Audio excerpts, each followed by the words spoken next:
5 space stations orbit Earth. Space drones make deliveries between the stations. This marks the beginning of the space-age economy, paving the way for farm stations that grow food for other stations in 15 years' time, rotating artificial gravity habitats and military space stations in 30 years, the first great space war, and a black market of smuggled space goods in 70 years. Let's take a journey into the future, starting in 2030 with the retiring of the ISS and ending in 2170 and beyond, when a ring-world space station is built with its own artificial atmosphere and small lakes that evaporate, creating clouds and rain. The last Starship docks at the ISS as the space station is finally retired. The station is sent crashing down into the Pacific Ocean at Point Nemo.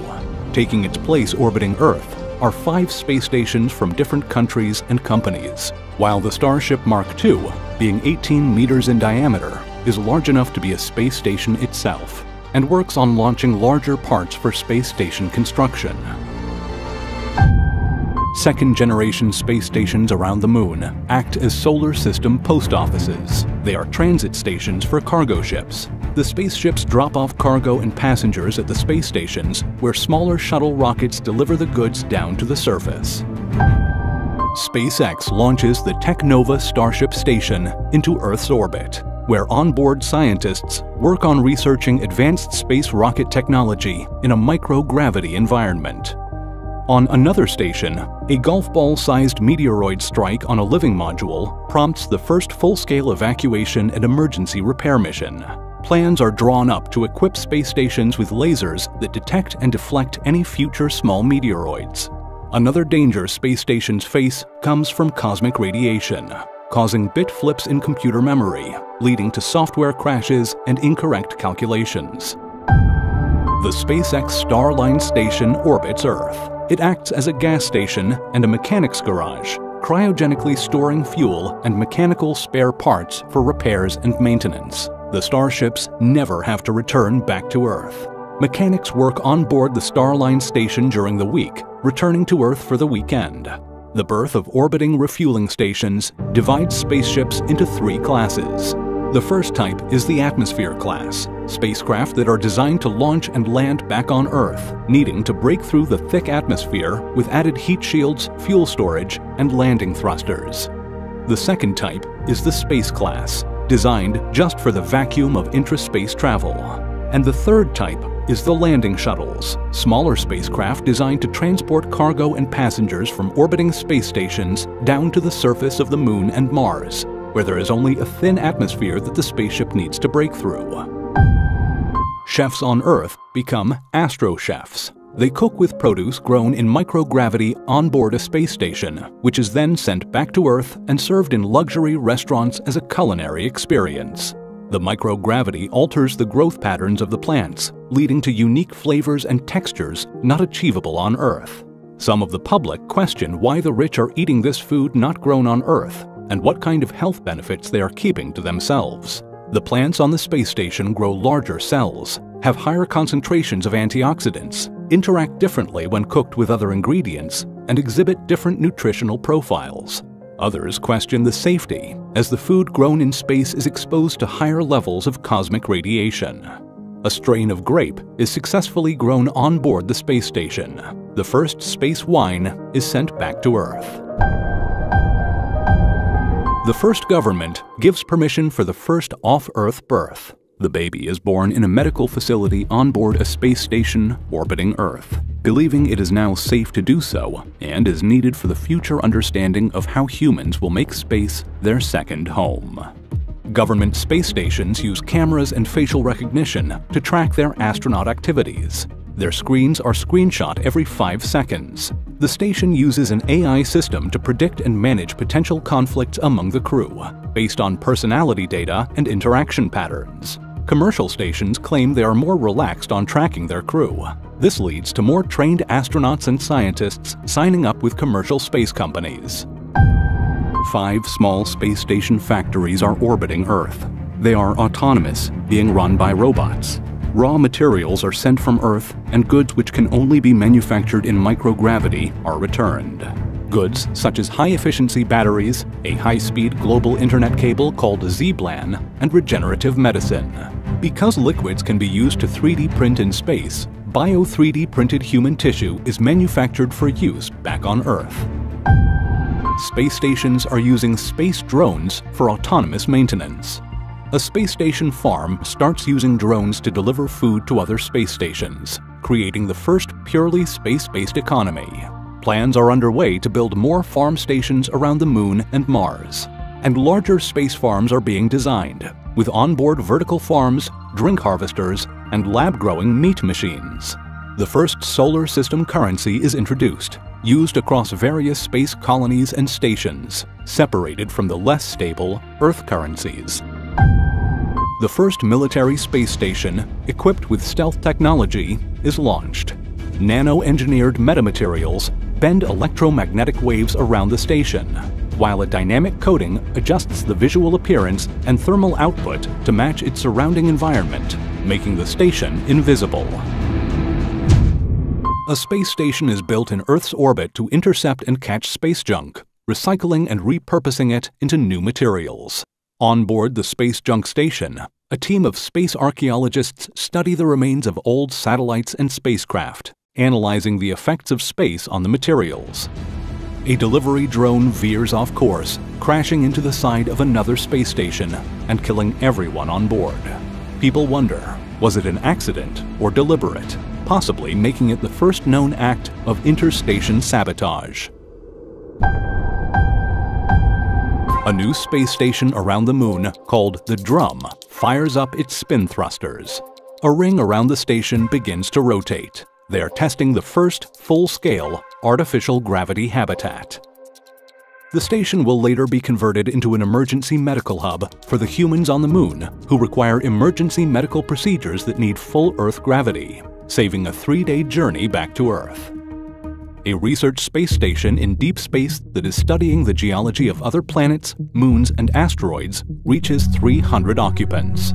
The crew protest as it becomes known that weapons have been brought on board for security and to maintain order.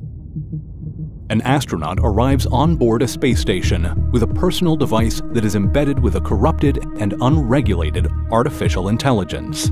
The virus infects the onboard AI system, making it think that no one is on board the space station. So it begins to shut down the life support systems, forcing the inhabitants to take back control manually. The astronaut is investigated to see if it was a random virus or if the person was recruited or targeted. The mysterious disappearance of a crew member sets off an investigation on board a government space station. The last mandatory journal entries of the crew show psychological distress spreading on board. The first space killing is reported. On the Moon, the Lunar Cargo Elevator project faces delays and construction difficulties. The plan is to have a small space station that orbits the Moon where cargo ships will dock. An elevator will transport the goods down to the surface, and at the base of the elevator, a lobby will house a station for the levitating lunar railway. The largest zero-G space hotel opens in geostationary orbit, completing one orbit around Earth every 24 hours. It is a 7-star hotel. There is an onboard cinema for 35 people with chairs that have seat belts. A rotating section of the station allows passengers to experience gravity while in space. And there is also zero-gravity yoga. Tourists flock to the hotel during celestial events, attending viewing parties for comet showers, eclipses, and welcoming parties for rockets returning from Mars. There is a small interstellar museum showcasing meteorite samples and artifacts from various space missions. Cultural clashes emerge over space deaths. Earth-based religions require bodies to be brought back to their birthplace. New space traditions begin to take shape. The first great space war is avoided. An AI system on board a lunar space station mistakenly interpreted another space station's actions as hostile. A small space station that orbits the Moon acts as a house of law. Away from Earth's jurisdiction, the station was originally set up to protect territory claims for corporations on the Moon. But now, the House of Law has expanded to cover AI usage, weaponizing regulations, and the monitoring of biological cross-contamination. But not all space agencies and private companies abide by their authority. There is also a rising number of workers' rights cases. As the people who work on the space stations, their lives depend on the supplies sent from Earth by their corporations and governments, creating a radical unbalance of power. Unmaintained working environments have led to inhumane living conditions. There is talk about whether the House of Law should be building up its own security force. A space station orbiting Mars with a rotating gravity drum begins experimenting with artificial womb technology, allowing for external pregnancy and gestation. A space hotel now has rooms for 700 Earth retirees, offering seniors a chance to spend their golden years overlooking Earth. And with no gravity, they are able to stay mobile with less pain. Space stations are being built in the asteroid belt beyond Mars. These stations will be used by the Mars colony to study comets and asteroids, and will become bases for mining operations. The first enclosed, self-sustainable space station colony has been functioning for the last 2 years around Mars, never needing life support supplies from Mars or Earth. The station is using experimental, bioregenerating life support systems that use ultra-high efficiency, bioengineered plants and algae to recycle air and water and to produce food. The interior of the station is bathed in a light blue, as biolumin lights are used, created by inserting bioluminescent glowing genes taken from plankton and jellyfish into new hosts, producing biolights. A Mars space station begins cloning extinct Earth animals. There is a space-based black market of smuggled goods. The goods include tech, minerals, and luxury food. Since most food on a space station is grown in space, there is a high demand for natural Earth-grown food that have strict biocontrol regulations. There are rumors of exotic rocks and isotopes from the Moon and Mars being smuggled back to Earth, as well as the smuggling of genetically engineered organisms and weapons technology that is developed in space to avoid Earth regulations and taxes. A small research space station beyond Mars in the asteroid belt experiences 5 technical life support errors, leading to a cascade of further failures. They are too far away for a supply ship to reach them in time. Their only way of survival is to be put into the first forced hibernation. Earth works on a plan to chemically induce the crew into a suspended animation, putting them to sleep. By using a combination of anesthetics, lowering the temperature on the station, and lowering the oxygen levels to induce hypoxia. The rescue mission is given the name Apollo 13. Humans are being recycled when they die on board space stations. Nothing in space is wasted. Class warfare on space stations is getting worse, creating larger divides among people, with each class getting different access to gravity and life support. Wealthier inhabitants on space stations claim rights to areas with higher Earth-like gravity, located further on the outside of rotating rings. And different sections of stations have different atmospheric compositions and air quality. Those who have committed crimes or are underperforming are put on the most basic levels of life support and gravity. A mining space station out in the asteroid belt is requesting better working conditions and faster deliveries of life support supplies from its corporation on Earth. The company says that the cost of shipping cargo is getting higher. The station workers report that the company will stop sending supplies until they get back to work. Mars is looking to step in to assist the mining workers. The first aging acceleration epidemic due to unknown causes sees the crew rapidly getting older. Theories of the cause point to radiation exposure. The crew could have been exposed to a previously unknown type of cosmic radiation affecting human DNA, caused by some kind of exotic astronomical event. A robotic station is built and sent beyond Mars to orbit around Jupiter. The station is an extinction vault, storing digitized knowledge, human DNA, and seeds from Earth. There are rumors that a private asteroid mining station in the belt has found signs of panspermia, which are microorganisms on an asteroid that could start life when reaching a suitable planet.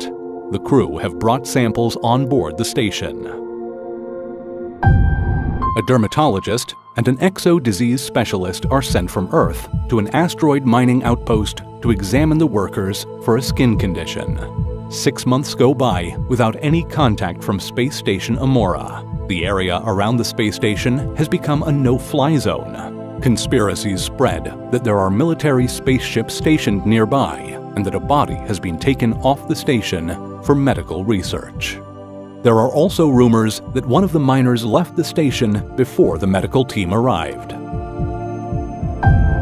There are over 100 crewed space telescope stations around the solar system, stationed from Venus to Mars and Jupiter. Astronomers and astrobiologists on board these deep space stations are observing distant stars and galaxies and capturing images of exoplanets in other star systems with enough detail to identify surface features and signs of microbial life. Astronomers on board the largest telescope station, the Interstellar Imaging Space Station, the IISS, are detecting gravitational waves, dark matter, and dark energy. The Mercury space station is researching possible new ways to harness the sun's energy and to develop small forms of mirror-based Dyson sphere technology.